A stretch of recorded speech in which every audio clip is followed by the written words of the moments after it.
तेरे जैसे तो मेरे लाखों है दीवाने, दिन भर जो आगे पीछे घूमते। नमस्कार दोस्तों, स्वागत है आपका द बॉलीवुड अपडेट में। दोस्तों, इस वीडियो में हम बात करेंगे अंकुश राजा का नया सॉन्ग लइका सीधा साधा के बारे में।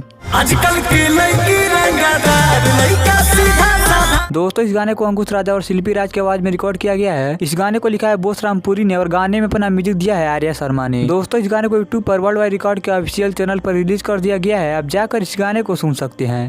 डरता है अब तो हमसे सारा जमाना, रोना पड़ेगा कभी पीछे ना आना। दोस्तों, बात करें इस गाने के बारे में तो गाना काफी बेहतरीन सॉन्ग है और इस गाने में आपको नीलम गिरी और पल्लवी गिरी की जोड़ी देखने को मिलेगी। और दोस्तों, अगर आपने अभी तक इस गाने को नहीं सुना है तो आप प्लीज एक बार जाकर इस गाने को जरूर सुनिए और मुझे उम्मीद है कि यह गाना आपको काफी ज्यादा पसंद आने वाला है। और दोस्तों, वीडियो पसंद आए तो लाइक कीजिए, शेयर कीजिए और साथ ही हमारे YouTube channel the Bollywood update को सब्सक्राइब कीजिए। मिलते हैं अगले वीडियो में।